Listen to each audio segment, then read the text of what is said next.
Hello, my friend. Welcome to the Brand Authority Blueprint. So, today we're going to talk about how you can become the authority figure in your industry and attract your dream clients with ease. Hey, this is what brand authority is all about. It's about setting yourself up as the expert, being seen as the expert by your ideal clients, and having them know you and really trust you. So by the end of this training, you are going to be able to, first of all, find out what it takes to position yourself as an expert in your industry, but also you're going to be able to identify your own strengths and weaknesses in your business, because I'm going to give you a checklist of what I walk my clients through, but I'm also going to break each point on that checklist down into a little smaller checklist so you can really know, what you've got set in stone in your business and what will need a little bit of work. Now, before we dive into the actual blueprint, I want to talk about authority archetypes. This is really important, okay? So as I'm going through the two authority archetypes that I usually come into contact with whenever I'm talking to prospective clients, I want you to take inventory of what each archetype is made of and see which one do you feel like you identify with most. So the first archetype is the it girl archetype. Now this girl is ambitious. She's driven, okay? She's grounded in her goals. She knows what she wants for her life and she is going for it, okay? She takes strategic risks, so she's not just, like frivolous with her money or with her resources and her investments. She does take risks that make people think she might be crazy or make them raise their eyebrows, but everything she does is extremely calculated. This girl is unstoppable, okay? Like I said, she knows what she wants and she will stop at nothing to get it. She's sure of herself. She knows that this calling that's been put on her heart is for her. This vision that she's got in her mind is exactly what she was created to do, and she is going to make it happen. She's not looking to get rich quick, although that would be nice. She's not opposed to it. She just knows that that's not usually how it works. She's ready to put in the work. She's ready to take the time that it takes to build a sustainable business that's going to set her up for long-term success. And of course, she happily invests in herself and in her future because she sees it as that. It's not costing her anything. She is making strategic investments in her future. Now, the idealist is just that. She really just likes the idea of having a business. She thinks that would be nice to be successful, but she's not really willing to work for it. When she's faced with any adversity or, the choice to make sacrifices to get that dream life, it's just not really worth it for her. She makes the smallest possible investments because she wants to see her business produce before she's ever going to take a chance on it, which is really not taking a chance at all. She lacks faith in the big picture. She's definitely an I have to see it to believe it type of girl. And she's had a few wins in her business, but she's never really going to be able to build a sustainable business until she shifts from that idealist archetype over into an it girl. So I want you to know that if you identify with the idealist, you're going to have a really hard time creating a successful business until you switch to that it girl state of mind. Okay. So if you identified with the it girl, or maybe you shared some traits between the it girl and the idealist, but you really want to shift to that it girl archetype, then this training is for you. You're in the right spot. If you identified more with the idealist and you're fine with staying an idealist, then that's okay. But this training may not be for you, okay? So I just want to let you know that so that you're spending your time in a place that will really provide you a ton of value. So let's go ahead and dive into the brand authority blueprint. But I want to share a little bit about myself before we get started. I'm not going to spend a ton of time talking about me because I know you're not here for that, but I want you to know, if you've never met me before, if this is the first time you're ever being at one of my trainings or hearing my voice, I want you to know a little bit about who I am. So real quick, I'm a brand activation strategist. I love business. I'm a business junkie. Okay. I've built several successful six-figure businesses, as well as partnered with my clients who are female entrepreneurs entrepreneurs, they're business owners, they're amazing at what they do, and they're just really struggling to get noticed for it. So I help them establish authority in their business, position themselves as an expert in the eyes of their ideal client, and get them noticed so that they can start making those 10K, 20K, even 30K months. All right. So in the brand authority blueprint today, I'm going to go over the 5 C's because I love a good alliteration and teach you how to become that fearless leader in your industry and attract boatloads of your ideal client with ease. Okay. So the first C, and make sure you have a pen and paper, by the way. That should kind of go without saying, but make sure you've got a pen and paper so you can jot all of this down. So the first C is clear messaging. Your audience has to be able to identify you as something. They've got to know what they're going to get with you to be able to build trust. Okay? They've got to be able to identify you as something. When they think of your name, what do you want them to think of? It's so important. You've got to have clear messaging. Now, if you have clear messaging, you have a good elevator pitch, and I'm not talking about a robotic string of words that makes you sound so rehearsed and really, uptight.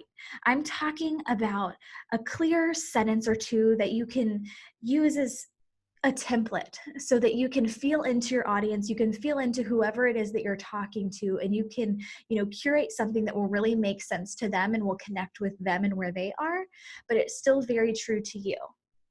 Okay, you've got a mission statement. So this is something that digs a little bit deeper into your why. This is what you're dedicated to doing, the change you want to bring to the world.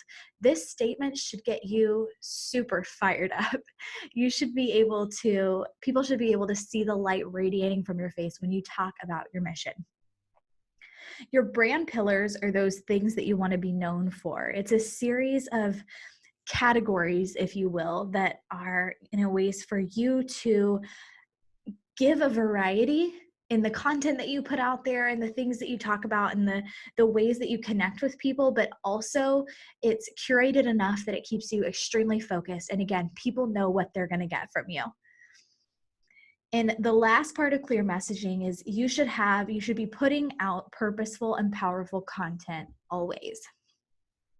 That's your mini checklist. Now, if you don't have clear messaging right now, you probably know that you're super great at what you do. You're a tradesman and you're awesome at whatever it is you do, whether you are dealing products or you've got a great service. Like, you are amazing. You know what you've got is amazing and it can help people. But there's just a disconnect between prospects, or there's even a disconnect between you and your audience. You can't seem to articulate that amazing in a way that makes sense to them. Okay, they just don't get it. But when you have clear messaging, once you're able to really clarify how you need to communicate what you do to people, you are able to clearly articulate your message. You feel confident in it. It feels authentic to you. And most importantly, it makes sense to your ideal client. So they're screaming yes as you're telling them what it is that you do. Now, our second C is connection to ideal client. You've got to be connected to them where they are currently in this place of pain, this place of discomfort where they don't want to be, not just to that place that they want to be. So you can't always paint the picture of awesome, because if your ideal client is not at that place that they want to be yet after they've worked with you, they're not going to be able to relate to that place. They know, they have an idea of how it might make them feel, but they don't actually know. What they know and what they're really connected with is their place of pain right now. You've got to come down from your high horse as a professional, and you've got to speak their language. You've got to say things that they can connect with and that they understand. Now, if you're connected to your ideal client, you've got a client avatar. This is your mascot. This is your muse. This is who you shape all of your content for. This is who you shape all of your offers for. Your graphics, your branding, everything goes to attract this muse, this ideal client avatar. You're constantly doing ongoing market research because you can never be too connected to your ideal client. You can never know enough. You should always be digging deeper and deeper and understanding the pain that they have and where they desire to be. which brings me to the next one. You've got to know their pain and desire. You've got to know, what they're struggling with right now and what they want in relation to what you do. Okay, so if you're a brand photographer, for instance, you've got to know where these business owners are and where they want to be in relation to the image that they're putting out there of themselves and of their brand and their business. Okay, if you're a boutique owner and say maybe you help women who have just had a baby dress their body, this new body that they're not comfortable in, you've got to know that pain, that uncomfortableness, that insecurity that they feel. And you've got to know the desire that they have to feel good in their clothes, to wear something comfortable but cute and stylish that makes them look put together. So you've got to know the pain, you've got to know the desire, and you've got to know how you bridge the gap, where you come in there, where you grab their hand and you pull them to the other side where their desire is. Now, without connection to your ideal client, you've got the skill set, but you're probably not really sure how to package it in a way that makes sense, in a way that draws them in and makes them say yes. Or maybe you're on the other side. You've packaged it, but you're attracting the wrong type of people. The people that are coming to you are, they're just paying the bills. They're all right, but they're not who you truly desire to work with. Now, when you've got that connection to your ideal client, you're able to attract people that you love to work with and they love working with you. It's just like this perfect fit. It's like two puzzle pieces coming together just perfectly, okay? And bonus, you're able to turn down people who are unfit to work with you with confidence, okay? And you do it out of love too. You're like, listen, I don't think that I'm the best fit to help you, but here's somebody else that is, and you can refer them out to somebody else. There's nothing more empowering than being able to turn down somebody who's not a perfect fit to work with you so that you can accept all of those who are your perfect dream ideal clients. You can leave room for them. Now, number 3 is a compelling offer. Okay. So your compelling offer does these 3 things. First of all, it relieves the most prominent pain that your ideal client has. Okay. That one thing that's just stinging them so much in relation to what you do. Your compelling offer will set you apart as an authority of a specific space in your industry. Okay, so in the big umbrella of business coaching, like I said, I'm a brand activation strategist, and my specific space of authority is helping you develop your personal brand and helping you curate a killer relationship marketing strategy so that you can build relationships with your audience and make them basically throw money at you like they're dying to work with you. Okay, that's my zone of genius. If you ask me about Facebook ads, I'm not going to be able to tell you. Okay, we've got some awesome people on my team who will, but it's not me. All right, I'm an authority in the personal brand and relationship marketing space, and that's my zone. Okay, and you have your own zone, your own specific space where you can be an authority as well. And that's what you need to base your compelling offer around. And the last thing is it prevents you from constantly having to reinvent the wheel. Now, your compelling offer checklist is this. First, you've got one signature offer. Yes, just one thing that you know for sure helps your ideal clients get to that point, that desire that they ultimately have. Okay. Then you've got 1 to 2 supporting offers. These are offers that maybe will be a little part of your signature offer, or maybe it provides some additional help beyond your signature offer, but it's 1 to 2 supporting offers that you can give to somebody that may not be a perfect fit for your signature offer. And then you have a freebie that reflects your signature offer. So this freebie gives people a little bit of a taste of what it's like to work with you, or what it's like to be in your space, or what it's like to buy products from somebody who is an authority in their industry. Okay, it's something that really helps people get to know you, because in relationship marketing, it's all about building that know, like, and trust factor that we've all heard about, but you don't really know what it is, right? And it's about making that connection so that when people know that they need what you have to offer, they're coming to you first. Now, without a compelling offer, you're probably piecing together little bits and pieces of what you do to create a special offer for everyone that walks in your door, and it's freaking exhausting, right? You feel like you can't create one big signature offer that works for everybody because everybody's needs are so different and you don't know how to make something that works for everybody, right? But when you have a compelling offer, you've got those one to three offers that are going to work for everyone. And your conversion rate of prospects to clients is in the 80 to 95%. You're able to thrive working with your clients and they thrive working with you because you just understand each other and you take them through every little step and every little part of the process that they need to go to or go through that will get them to that ultimate place that they desire to be in. And guess what? They're happy to pay a premium for it. Now, number 4 is a comprehensive marketing strategy. Now, I know marketing is usually where you probably cringe. Marketing it seems really difficult, but it doesn't have to be, because this is the deal with marketing, okay? Effective marketing is consistent marketing.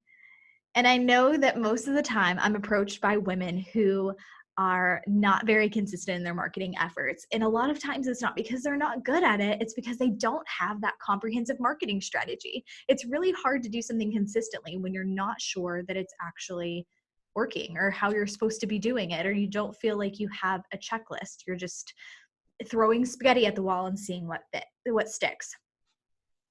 So a comprehensive marketing strategy is a systematic process. It's literally steps or like a checklist of things that you do every single day. And yes, even just on social media, as lax as it feels there, you've got to have a strategy. Okay, you can't just expect, again, to throw spaghetti at the wall and see what sticks. Why can I not say sticks today? You can't expect to just throw spaghetti at the wall and see what sticks. Now, with your comprehensive marketing strategy, this is your checklist, okay? So in a generic sense, because a marketing strategy, a comprehensive one, is hard to just give you flat out without knowing what works. But a comprehensive marketing strategy will do each of these three things. First of all, it's going to bring in new leads from outside of your organization, meaning people that don't even know your name, don't know about your business, your product, or your service. You're bringing them in from the outside to a place of knowing you and connecting with you initially. Then you've got to have a place to nurture those leads, because again, in the relationship marketing game, people don't usually go from not knowing your name to buying. There's got to be a period of nurturing these leads. It's a long game. And then that brings me to the third thing, which is converting those leads to clients. You've got to have a way to get them from the nurturing stage where they like you, they're loving your content, they're loving what you do, to actually paying you for it.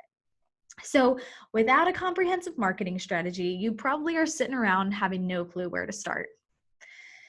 You post on social media sometimes, whenever you feel like it, whenever you remember, whenever you have something to say, but there's certainly no strategy to it whatsoever. Most of your clients are probably right now coming from word of mouth, from past clients or people that know you and know what you do, or they may be coming from word of your mouth by hanging out in a Facebook group, and when somebody asks, hey, does anybody know about a photographer or a wedding planner or whatever, you just say, oh, it's me, and you throw your hat in the ring and hope that they pick you. But as far as strategy, there's none, right? But once you do have a comprehensive marketing strategy, you're going to be able to have a clear checklist, which I don't know about you, but checklists are my jam. I know that if I have a checklist, I can, mark things off and I can physically see the productivity. So you've got a clear checklist. It's easy and effortless. You can do it in like 30 to 60 minutes a day, and it brings clients to you like magic. It's literally a math equation, like X plus Y plus Z equals clients. Now, number 5, our 5th C, is a confident sales process. So the sales conversation should not feel stressful for anyone involved. Not you, not the client on the other end. It shouldn't feel stressful for anyone. Both you and your prospects should feel safe. and they should feel safe while you're leading them towards the solution that they desire to have. That's what a sales conversation should be. It's just you chatting with somebody who needs what you have to offer, and you're guiding them towards the solution that they desire to have. You're painting the picture for them. They see it clearly, and they're saying yes. That's a sales conversation. Confident sales process does these things. First of all, it's got a way to vet inquiries, because if you're spending any time in a sales conversation with somebody, you've got to make sure that the people you're bringing in are well qualified to talk to you, because you don't want to waste your time and you don't want to waste their time either. A confident sales process has a step-by-step script, and this script is going to help guide you through the conversation. It's not to make you sound robotic. It's really just there so that you can be present in the conversation and not have to be thinking about what to say next. It guides you through, it helps, it's like a crutch for you along the way. So you don't have to worry about anything but just being present, listening to what they're saying, and moving on to the next question. You have a clear pitch. So the clear pitch is a way for you to present your offer to them in a clear and concise way that makes sense to your ideal client. Okay, you don't have to get caught up in the emotions of a sales conversation. It's just there for you. It's part of your script. It's ready to go, and you can say it with confidence. You've got to have a follow-up plan of action. 75% of sales happen in the follow-up. So if you're not following up with the people that you're having a sales conversation with, if you're letting them go at the door and saying like they'll think about it or they'll come back to you when they have the money or blah, blah, blah, you are missing out on sales. You're leaving a ton of money on the table. And then, of course, you've got to have the ability to help prospects work through their hesitations. Hesitations are going to come up no matter what, as long as money is involved. So you have to have the ability to lock arms with your ideal client and with your prospects and help them over those hurdles and those fears and those blocks and those hesitations that come up when money or an investment is involved. You've got to help guide them through, work through those hesitations with them and say, is your fear greater than your desire to have what's on the other side of this? And help them decide if it is or if it isn't. So without a confident sales process, you probably really hate selling and you're probably not doing a lot of it. You probably don't sell much at all. You probably don't make many sales, and it really sucks, right? The sales conversation probably right now feels very gross and very uncomfortable for you and maybe even those that you're talking to. You maybe even are listing your prices on your website to avoid having to have the money conversation at all. Like you're just praying that they saw your website and that they're already on board with your prices when they come to you. And if you're not, then when you're in the sales conversation and you say your prices, you're probably letting people walk out by saying, okay, yeah, we'll let you know, or whatever. And you're certainly not following up with them, which again means you're leaving so much money on the table. But once you do have a confident sales process, guess what? Sales don't feel bad for you anymore. You've got this new service-based sales process, and it just feels good for everyone involved. It feels natural. It feels like you're just having a conversation with a friend and letting them know that you can help them. You are selling from an empowered place, and it feels amazing. Now, I do have a bonus C for you, which as you can see, is actually 2 C's.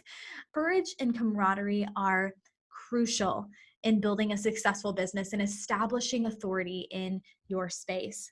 Because stepping into a place of authority often happens before you feel ready. You've got to get uncomfortable to have that successful business.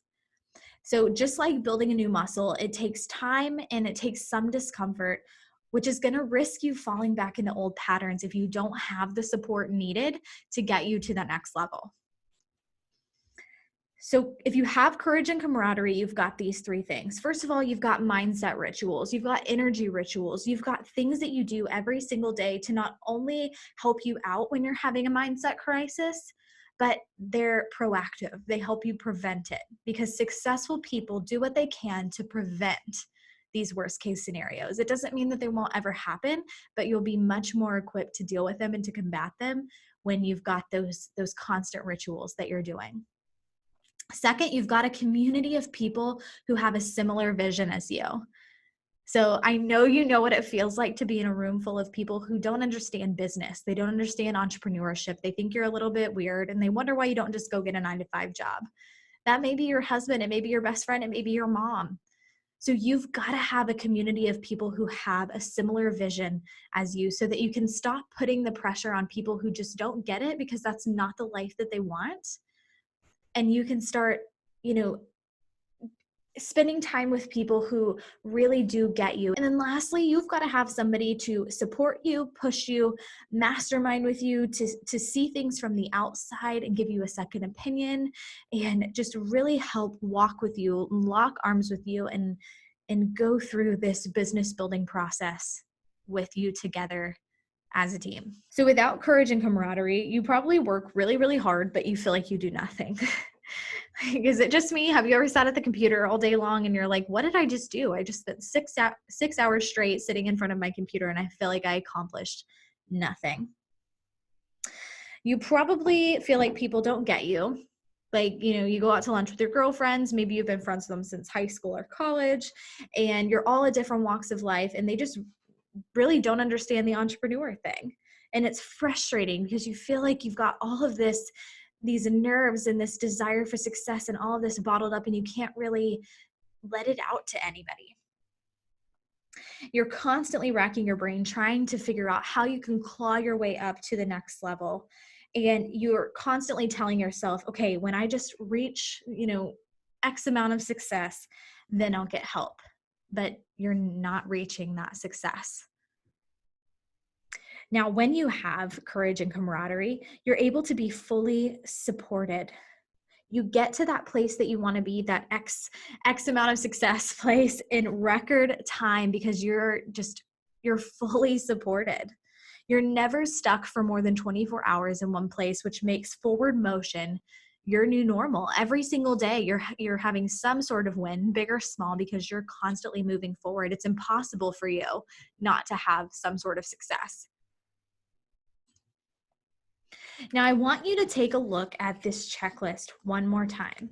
These are our checklists, our 6 C's to having brand authority. It's your brand authority blueprint right here. Okay, we've got clear messaging, we've got connection to your ideal client, a compelling offer, a comprehensive marketing strategy, confident sales process, and then our bonus, courage and camaraderie. Every single one of these is crucial in having a successful business and building authority in your niche and in your industry and getting noticed by your ideal client as an expert. Every single one of these. So I want you to be honest with yourself. Which ones do you feel like you've really mastered? Which one of these do you just have in the bag? You're good at it. And which one of these need work? And now that you know, it's time for you to make a decision on how you're going to move forward. Okay, you know that you cannot be successful without having each one of these checked off. So what do you need to do to check off the ones that you've not mastered yet? Because like we talked about in the beginning, true authorities, it girls, take action. And those that don't will continue to struggle. You'll continue to struggle until you give up or until you decide to shift your mindset to that of an it girl and get the help that you need. So check off the boxes that you know you've mastered, look at the ones that you haven't, and ask yourself, am I equipped to master these on my own? Are you willing to sacrifice the extra time that it's going to take to troubleshoot these issues and Google the answers or watch YouTube videos and try to troubleshoot everything by yourself? Or are you ready to partner with somebody who's made a career out of creating successful businesses? That's me.